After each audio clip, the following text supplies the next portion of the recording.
Di dunia pelit dengan saudara, handa jok peng ke saudaramu bacut bih, ya tuh takut kesin. Tapi nanti di akhirat dengan lawan kita dermawan, ngan musuh. Kau musuh ni jino yang sering nupat, ngan nyan lawan. Maka hati-hati, ini tahun politik sudah dekat.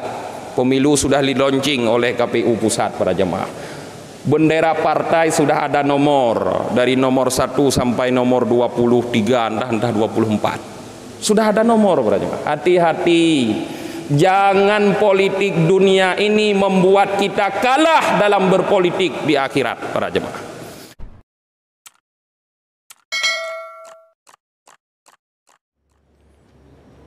Assalamualaikum warahmatullahi wabarakatuh.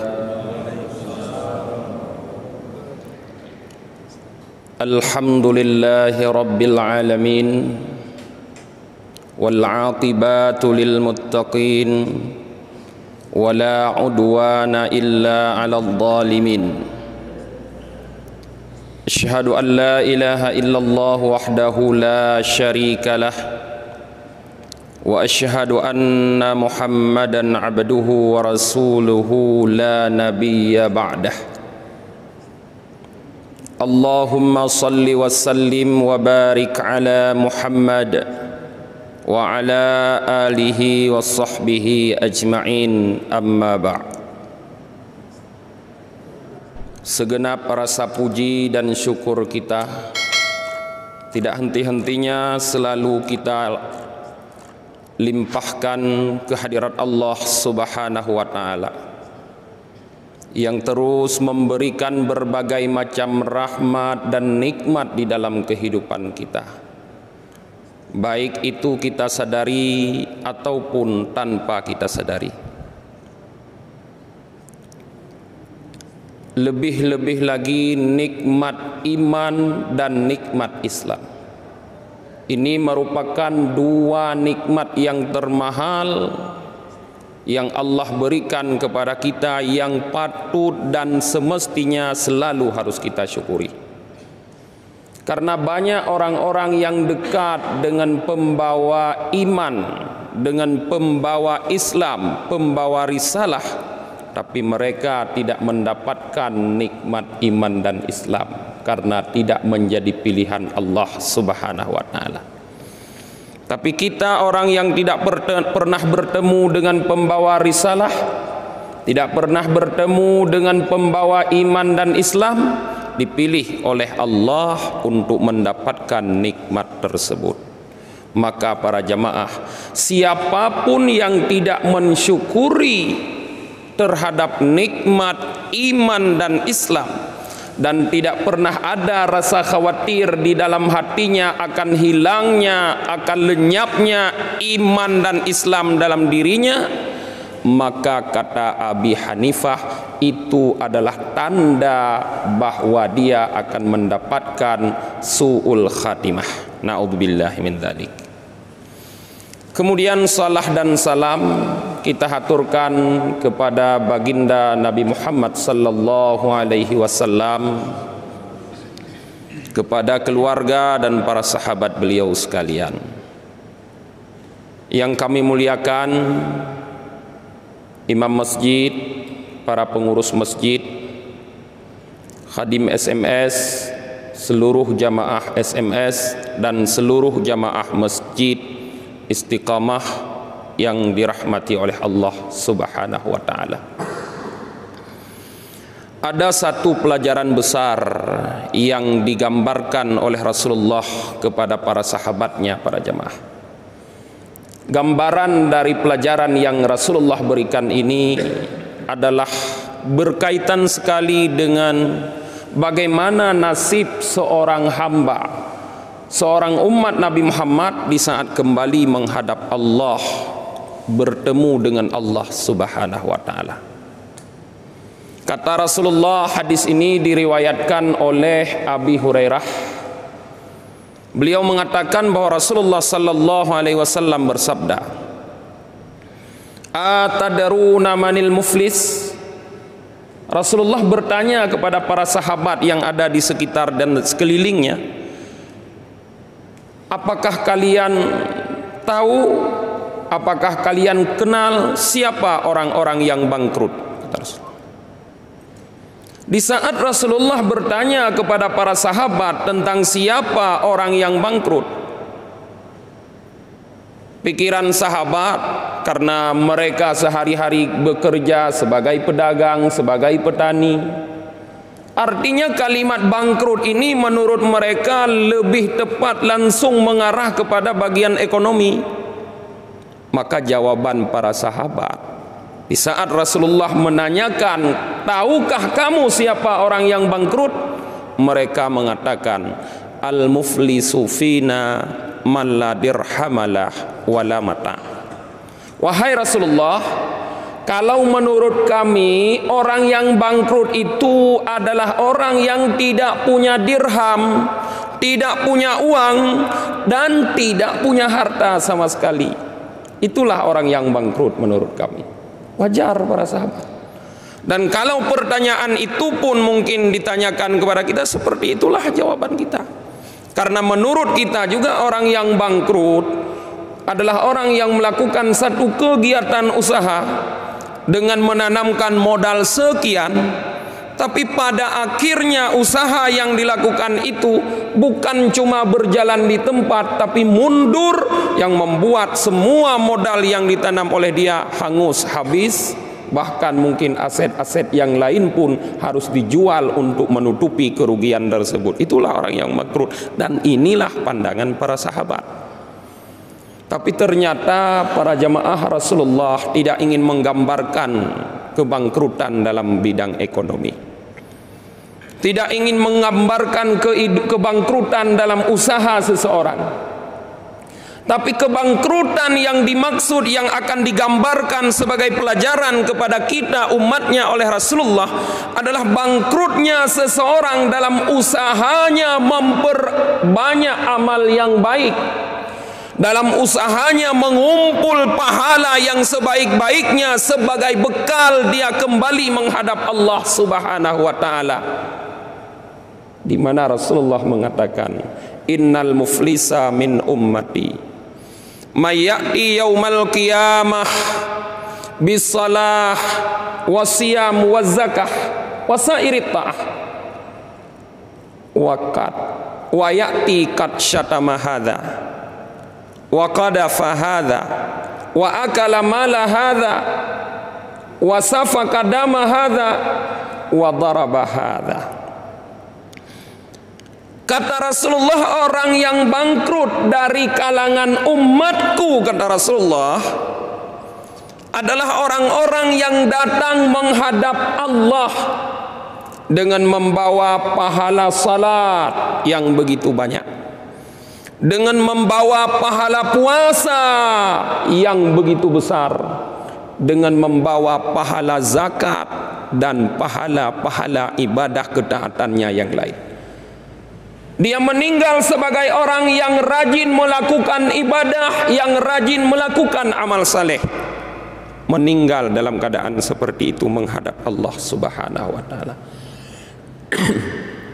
Tapi ternyata para jemaah, di samping dia rajin melakukan amal saleh, rajin beribadah, rajin salat, rajin puasa, rajin membayar zakat, tapi ya'ti qad syatama hadza,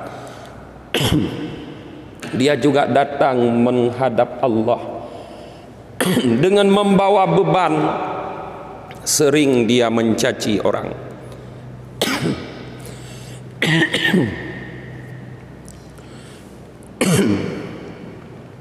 sering dia menuduh orang, sering dia memakan harta orang, sering menumpahkan darah orang, dan sering memukul orang. Di dalam satu sisi dia adalah sebagai hamba yang taat di dalam beribadah kepada Allah, artinya mempunyai hubungan yang baik dengan Allah Subhanahu wa taala selaku Khalik penciptanya. Tapi di sisi lain hubungan sosialnya penuh dengan lumuran dosa, penuh dengan kejahatan. Satu sisi para jamaah orang ini datang menghadap Allah dengan membawa berbagai macam bentuk ketaatan, tapi di sisi yang lain dia datang menghadap Allah dengan dosa-dosa sosial yang sangat banyak. Karena pernah melakukan kezaliman terhadap sesama manusia dalam berbagai macam bentuk. Maka di saat dia menghadap Allah dalam keadaan seperti itu, kata Rasulullah, fayukta hadza min hasanatihi wa hadza min hasanatihi. Maka Allah panggillah orang-orang yang pernah dizaliminya, yang pernah hartanya dia makan, yang pernah dia caci, dia maki, dia jelek-jelekkan, dia fitnah, dia tuduh, yang pernah dia pukul. Semua orang yang dia zalimi di dalam dunia ini datang menghadap Allah menuntut dia. Maka diambillah pahala ibadahnya, kebaikannya, pahala salatnya, pahala puasanya, pahala zakatnya, dan berbagai macam pahala ibadah ketaatan yang dia lakukan yang lain diberikan untuk orang ini, untuk orang ini, untuk orang ini, dan untuk semua orang yang menuntut dia di akhirat kelak karena kezalimannya. Fa in faniyat hasanatuhu, tidak cukup di situ, karena rupanya mungkin para jemaah ibadahnya, kebaikannya, ketaatannya tidak impas dengan kejahatan yang dia lakukan, tidak mampu mengimbangi kejahatan sosialnya. Artinya kejahatan sosialnya lebih banyak, lebih besar daripada ketaatan yang dia lakukan. Maka lenyaplah, habislah semua kebaikan yang dia lakukan di dunia ini telah diberikan oleh Allah kepada orang-orang yang dia zalimi, sedangkan kezaliman masih tersisa.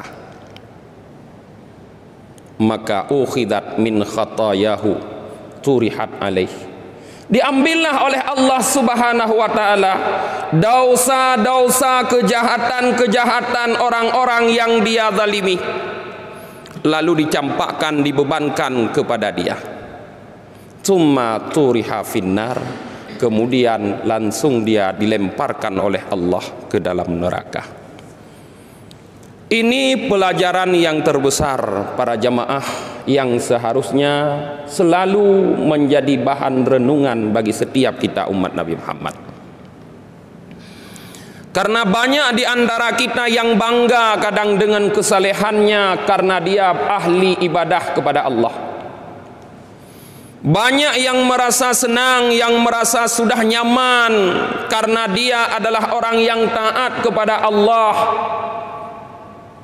Banyak orang yang sudah merasa nyaman karena dia ahli sujud. Banyak yang merasa senang, yang merasa bangga karena dia ahli sedekah. Tetapi perbuatan ibadah itu dibarengi dengan kejahatan sosial dengan sesama manusia. Ahli sujud, ya, dia memang ahli sujud, tapi sujudnya di tikar, di musalla, di masjid, rupanya tidak mampu menutup mulutnya daripada ghaibah. Sujud, ya, memang dia rajin sujud, mungkin sampai dahinya menjadi hitam, jidatnya menjadi hitam, tapi sujudnya di masjid tidak mampu membuat mulutnya berhenti menggosip, tidak mampu membuat mulutnya berhenti memfitnah orang-orang. Betapa banyak para jemaah kita lihat, kawan-kawan kita atau bahkan diri kita sendiri yang rajin salat tapi susah untuk mengendalikan mulut daripada berbicara tentang keburukan orang lain. Padahal berbicara kepada orang lain itu, apabila yang kita bicarakan adalah kekurangan yang seandainya kalau dia mendengar maka dia tidak suka, dia benci, dia marah, itu adalah ghaibah. Rasulullah mengatakan di dalam hadisnya, al-ghaibatu, ghaibah itu kata Rasulullah adalah zikruka akhaka bima yukrih. Kamu menyebut, bercerita tentang saudaramu dengan sesuatu yang dia benci. Apapun fisiknya, sifatnya, pakaiannya, keluarganya, hartanya, pendidikannya, pergaulannya. Berbicara tentang seseorang yang orang tersebut tidak suka kalau dia dengar, itu adalah ghaibah para jemaah. Maka ghaibah yang terjadi dari mulut kita hari ini pasti akan membuat kita bangkrut kelak di akhirat kalau kita tidak sempat memohon maaf kepada orang yang telah kita upat tersebut, kita gunjing tersebut sebelum meninggal. Dalam satu hadis dari riwayat dari Aisyah radhiyallahu anha, beliau mengatakan, Ja'at imra'atun qasiratun ilan Nabi sallallahu alaihi wasallam. Ada seorang perempuan yang pendek datang menghadap Nabi sallallahu alaihi wasallam li hajatin, untuk menyampaikan satu hajat. Mungkin untuk bertanya, untuk curhat dan berbagai macam kepada Rasulullah. Falamma qadat, setelah perempuan ini selesai menyampaikan hajatnya kepada Rasulullah sallallahu alaihi wasallam, lalu dia keluar dari rumah Rasulullah. Maka Aisyah, istri daripada Rasulullah sallallahu alaihi wasallam, berkata kepada Rasulullah, alangkah pendeknya perempuan itu wahai Rasulullah. Rasulullah mengatakan, wahai Aisyah, kamu telah menggunjing perempuan tadi, kamu telah mengupat perempuan tadi. Orang yang pendek tidak suka dia kita katakan pendek. Maka setiap kita mengatakan pendek kepada orang yang pendek, itu adalah ghaibah. Orang yang gemuk, yang bahkan sudah obesitas, tidak suka kita katakan gemuk. Maka mengatakan gemuk kepada orang yang gemuk itu adalah ghaibah.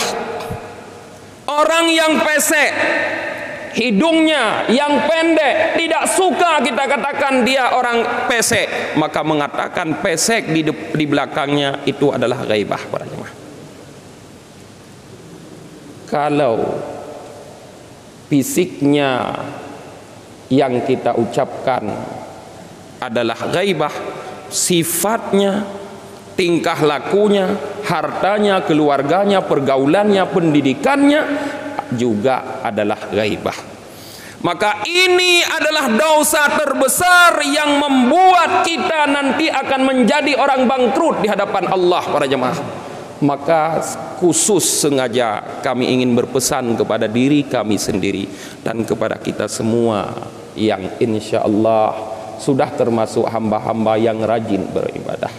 Dengan bukti di tengah hujan yang lebat seperti ini, kita masih berusaha datang walaupun ke tempat yang jauh untuk beribadah kepada Allah. Hati-hati, jaga ibadah Anda. Jangan sampai Anda kehujanan melakukan ibadah di hari ini, nanti di saat Anda menghadap Allah Ta'ala, Anda dengan murahnya, dengan serta-merta memberikan pahala ibadah ini kepada lawan Anda di dunia ini. Hek dedayak semayang lagi nyorupa ujun raya pulam yang jangan Honda. Tuman note menghadap Allah Ta'ala kata jauh pahala semayang, jauh bergata ke dia. Di dunia kita pelit para jemaah. Di dunia kita pelit dengan saudara kita. Ada saudara minta bantuan, terus saudara dilekai bantu. Neputang di atpeng cuk banghai, perlethan nyo nek mi jamongi kula ansi bajut. Kita mengatakan tidak ada. Tidak ada uang. Gajian kemarin sudah habis karena anak saya pun juga masuk sekolah, sudah habis saya belanjakan untuk dia, nggak ada sisa lagi, bahkan terhutang lagi. Kita pelit dengan saudara di dunia, tapi nanti di akhirat kita akan dermawan dengan lawan para jemaah. Di dunia pelit dengan saudara, handa jok peng ke saudaramu bacut bih, ya tuh takut kesin. Tapi nanti di akhirat dengan lawan kita dermawan. Ngan musuh, kalau musuh ni jino yang sering nupat, ngan nyan lawat. Maka hati-hati, ini tahun politik sudah dekat. Pemilu sudah di-launching oleh KPU Pusat para jemaah. Bendera partai sudah ada nomor, dari nomor 1 sampai nomor 23, entah 24. Sudah ada nomor para jemaah. Hati-hati, jangan politik dunia ini membuat kita kalah dalam berpolitik di akhirat para jemaah. Jangan karena lain warna baju kita benci lalu menggunjing, menghina, menyebutkan keburukan-keburukan lawan kita yang lain pakaiannya, yang lain nomornya, yang lain warna bajunya dengan kita. Biarkan mereka berjalan sendiri, kita berjalan sendiri para jemaah untuk mencari dukungan. Kalau memang kita masuk dalam organisasi politik tersebut, hati-hati. Karena banyak juga orang-orang yang masuk dalam golong partai politik para jemaah membutakan matanya,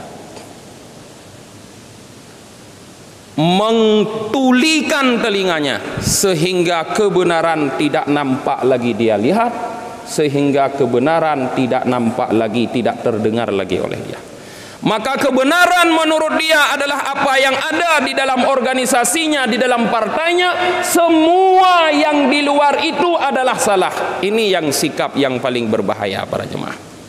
Hati-hati, itu akan membuat kita bangkrut di akhirat kelak. Ini baru satu yang kita bahas para jemaah, masih ada di mulut. Belum lagi dengan anggota tubuh yang lain, padahal anggota tubuh yang biasa melakukan kedurhakaan kepada Allah Subhanahu wa taala, yang biasa melakukan dosa kepada Allah, bukan cuma mulut, tetapi telinga dengan pandangannya menangkap gambar-gambar yang tidak baik,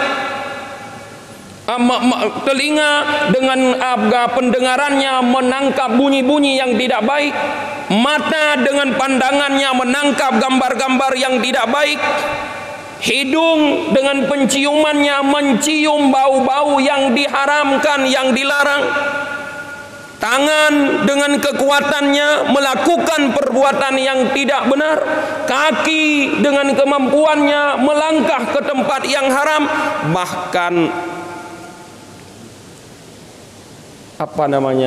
alat kelamin kita para jemaah kadang-kadang tersalurkan melalui cara yang haram.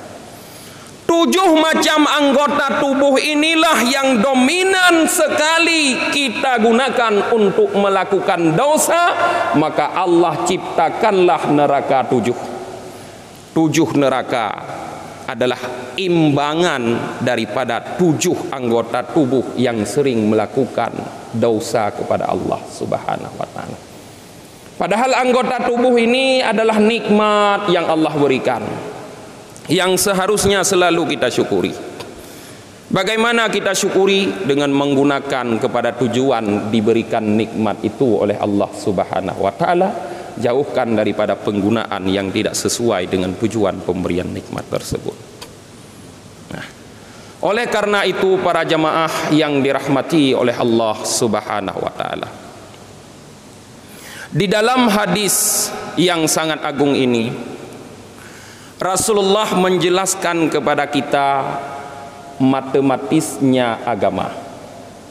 Rupanya agama ini ada tambah kurangnya juga.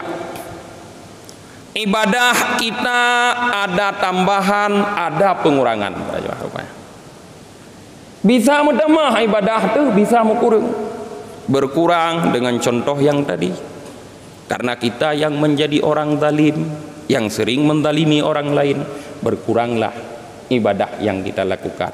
Artinya nilainya bertambah, arti yang sebaliknya, karena kita adalah orang yang sering menjadi objek kezaliman orang lain. Yang kejut menyota bayangkan para jemaah, sang yang paling le dizalimi dan yang paling le zalim sih mungkin yang imbang-imbang presiden. Karena ketidakadilan dia banyak melakukan kezaliman terhadap rakyatnya. Tapi karena kejahatan mulut rakyatnya, dia juga akan banyak bertambah pahalanya. Le bertambah pahala Pak Jokowi teman. Walaupun di samping itu lu dosa. Tak tahu orang bak kedai kopi upat presiden mendung. Pegah presidennya hanpah, muno hanpah, mudi hanpah. Upat presiden. Begitu juga pemimpin-pemimpin ke bawah sampai di tingkat desa, sampai tingkat kepala desa Kusi menjadi objek upatan, gunjingan masyarakat. Maka banyak pahala mereka bertambah. Artinya matematika mereka bertambah. Di samping juga berkurang. Jadi ada tambah kurang rupanya. Pelajaran belajar dulu di SD tambah kurang kali bagi itu berlaku pada ibadah para jemaah. Kalau kita sudah melakukan dosa sosial seperti contoh tadi para jemaah, dan kita yakin pasti dosa sosial itu akan menguras ibadah kita, bahkan bisa membuat ibadah kita habis, maka camkan para jemaah sebuah hadis peringatan dari Rasulullah, di mana Rasulullah mengatakan, wa in kanat li akhihi indahu madlamah falyatahallilhu yaum qabla ayyukhadha yaum la dirhama wala dinara. Seandainya kita, kata Rasulullah, memiliki kezaliman terhadap saudara kita, setelah kita introspeksi diri kita hari ini, pagi ini, kita tahu bahwa kita punya dosa kepada saudara-saudara kita, dan kita sudah mengenal dosa apa saja yang pernah kita lakukan kepada mereka, baik mereka orang yang dekat atau orang yang jauh dengan kita, baik mereka orang yang hidup atau orang yang sudah mati, yang tidak lagi bersama kita. Kata Rasulullah, falyatahallilhul yaum, silahkan cepat-cepat, kata Rasulullah, jangan tunda-tunda, jangan tunggu besok, sekarang, pagi ini, hari ini terus kamu minta halal kepada dia. Hari ini langsung datangi dia minta halal, kata Rasulullah. Laki maah la jujino. Kadang-kadang menyohana tatas laki maah la jujino. Kita tunda. Bisa jadi kita yang kembali kepada Allah besok, atau dia sama siapa akan kita minta maaf. Padahal dosa kezaliman adalah dosa yang tidak akan Allah tinggalkan, tidak akan Allah biarkan di hari kiamat nanti, sehingga Allah balas untuk seseorang sesuai dengan kezalimannya terhadap seseorang. Hatta sampai-sampai kambing yang bertanduk dibangkitkan kembali oleh Allah nanti di hari kiamat untuk dibalas oleh kambing yang tidak bertanduk, yang dia tanduk dulu di saat di dunia. Kambing dibalas para jemaah, apalagi kita manusia. Getanya manusia mukallaf yang dibebankan hukum di Allah. Kameng yang kan mukallaf yang hana hukum kepu ke kameng gebalah oleh Allah. Ulam getanya. Nah, maka ingatlah. Mungkinkah kita selamat dari tuntutan itu? Tidak. Kalau tidak berusaha untuk minta maaf, maka tidak akan selamat. Maka carilah lawan-lawan kita yang pernah kita gunjing, yang hartanya pernah kita makan, yang dia pernah kita caci maki, yang dia pernah kita tumpahkan darahnya, yang pernah kita pukul, yang pernah kita tuduh. Minta maaf. Falyatahallilhu, mintalah halal. Tapi kalau kita tidak mampu, bisa jadi karena orang itu sudah duluan meninggalkan kita setelah kita gunjing. Lu dah pegah kamu meninggal, atau bahkan yang sudah meninggal kita gunjing. Karena kita kadang-kadang bukan cuma orang hidup kita gunjing, orang meninggal kita gunjing. Padahal dah depunya hanapak kula kemah. Tegedi dan taubat hanapak tela kemah, tapi mantang dah gunjing sit, mantang dah upat urang yang kamu meninggal. Para jemaah. Nah, cari minta maaf. Kalau tidak bisa, falyuraji ilallah ta'ala bil istighfar wa ibtihal, maka kembalilah kamu kepada Allah, bertaubatlah kepada Allah dari perbuatan itu, tinggalkan kedaliman-kedaliman dalam bentuk apapun terhadap manusia, sesali perbuatan tersebut, beristighfarlah, mohonlah ampun kepada Allah, supaya Allah membuat lawan kita, orang-orang yang kita gunjing di dunia, yang kita tidak sempat minta maaf kepada dia, atau kita tidak mungkin minta maaf kepada dia, Allah buat nanti dia ridha kepada kita, tidak menuntut kita. Bisa? Bisa para jemaah. Allah itu muqallibal qulub, yang membolak-balikkan hati. Jut ke balik-balik hati oleh Allah. Uronya bengek, hari ini dia benci sama kita, dia tidak senang sama kita karena hartanya kita makan, karena mungkin tanahnya kita rampas, karena asetnya kita rampas, karena dia sering kita hina, sering kita caci, karena kita pernah tuduh dia, karena keluarganya mungkin pernah kita tumpahkan darah, tidak senang. Tapi kalau kita terus kembali kepada Allah, merajuk di hadapan Allah Subhanahu wa taala, bisa Allah balikkan hatinya dari benci menjadi sayang. Di dalam kitab Sirajut Talibin karya Syekh Ihsan Muhammad Dahlan Al-Jampesi, orang Kediri para jemaah, syarah kitab Minhajul Abidin karya Imam Al-Ghazali, Syekh Ihsan mengutip sebuah hadis, di mana hadis itu diriwayatkan oleh Anas bin Malik. Anas bin Malik mengatakan, kami melihat Rasulullah sedang duduk tertawa sendiri. Tekem Rasulullah terseheh sampai terlihat gigi beliau. Maka sahabat Umar memberanikan diri bertanya kepada Rasulullah, "Ya Rasulullah, ma yadhakuka?" Wahai Rasulullah, apa yang membuat engkau tertawa? Kijut tekem nudhat, punah kejadian ya Rasulullah. Rasulullah mengatakan, "Rajulani min ummati jasya min indillah." Aku melihat wahai sahabat Umar, ada dua pemuda, ada dua orang laki-laki dari kalangan umatku yang sedang bersimpuh di hadapan Allah Subhanahu wa taala. Sedang dihisab oleh Allah, sedang diperiksa amalnya. Faqala talib, maka orang yang menuntut berkata, "Ya Allah, berikan hari ini hakku terhadap saudaraku ini. Karena saudaraku dulu di dunia pernah mendalimiku."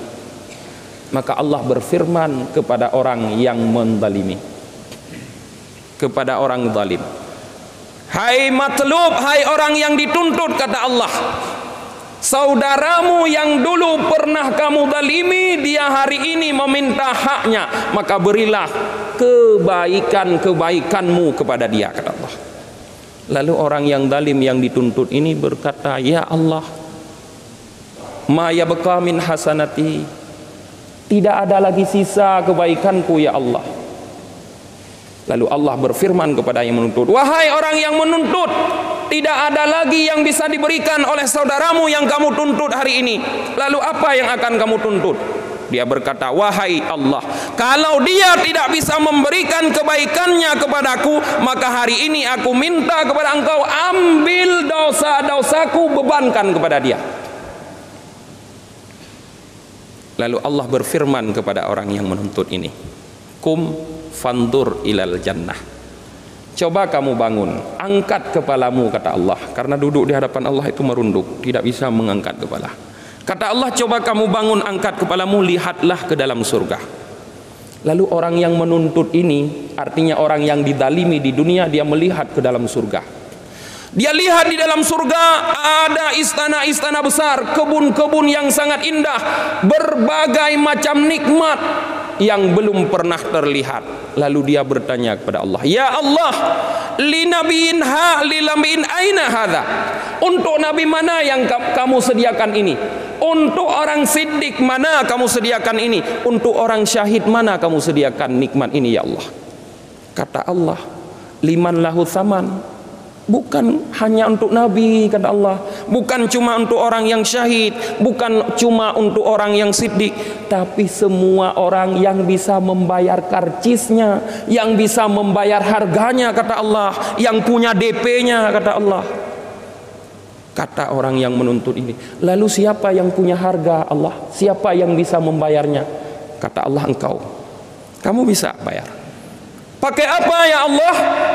maafkanlah saudaramu, kata Allah. Jangan kamu tuntut dia. Kalau kamu memaafkan saudaramu, maka surga itu milikmu. Maka langsung orang itu bangun berdiri dan mengatakan kepada Allah, ya Allah, hari ini semua dosa-dosa kezaliman yang dilakukan oleh saudaraku ini kepadaku sudah kumaafkan, tidak lagi aku menuntut dia. Maka kata Allah, khudh biyadi akhika fadhhaba ilal jannah. Wahai orang yang menuntut, silahkan kamu gandeng tangan saudaramu yang kamu tuntut itu, maka silahkan kalian berdua berjalan masuk surga. Dua-duanya masuk surga. Yang dituntut dengan yang menuntut karena memaafkan. Kenapa bisa orang ini memaafkan? Inilah mukallibal qulubnya Allah. Allah balik hati dengan Allah perlihatkan nikmat surga kepada dia. Maka mudah-mudahan para jamaah, kami yakin kami sendiri dan kita semua tidak terlepas dari kezaliman yang dapat menghancurkan nilai ibadah kita pada hari ini. Maka yang penting dari itu semua, berhenti daripada kezaliman itu, kemudian perbaiki dengan meminta maaf, meminta halal kepada yang kita zalimi, atau kalau tidak bisa, kembalilah kepada Allah, bertaubatlah kepada Allah, mohon agar nanti di akhirat orang yang kita zalimi itu tidak menuntut kita, tidak mengambil pahala kita, bahkan dia memaafkan kita. Mungkin inilah tausiah singkat pada pagi yang berbahagia ini. Mudah-mudahan bermanfaat bagi kami sendiri dan kepada seluruh jamaah yang dirahmati oleh Allah. Kita tutup dengan hadanallah wa yakum ajmain. Assalamualaikum warahmatullahi wabarakatuh.